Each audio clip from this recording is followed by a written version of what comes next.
Ka noho tonu ko Chris Hipkins hei kaiārahi te rōpū Reipa, whai muri i te whakatau a te whakawhāititanga o tana runanga i tēnei rā. Ahakoa tana hinganga nui i te pōtitanga, nā te pōti muna a Hipkins i whakahoki. I nāia nei ka timata te mahi nui ki te arotake nā te aha rātau i hinga ai. Kei a Tina Wycliffe nā whakamahuki. Ko porowhiua ki waho te kāwanatanga, engari ka noho tonu a Chris Hipkins hei kai hautu i te waka o Reipa. Kia ora everybody, I'm back.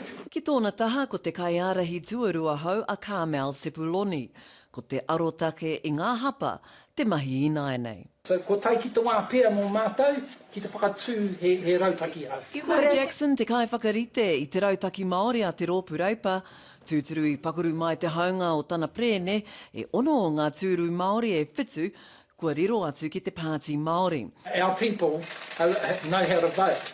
And we've shown that for many years. You've seen changes in the Māori seats a number of times. Heck, even Winston won all the Māori seats in 96. They changed in 99. Now what our people are doing is utilising MMP like no other group in this country. Kua koro heketia te hanga o te kaiārahi tuarua o Reipa o mua, engari kārea Calvin Davis mo te heke iho mo tēnei wā.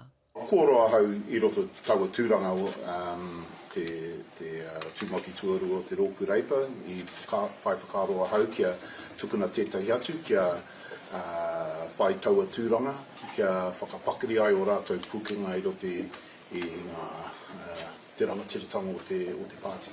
Te rā tonu te manako mo te tūru o Tāmaki Makaurau. Penny, is he going for a recount? Penny is definitely going for a recount. Ahakoa te pare kura nui, he pakanga tonu te kōrero kei ngā ngutu. If there's a referendum, I'll stay around for as long as it takes to fight that and to stop that.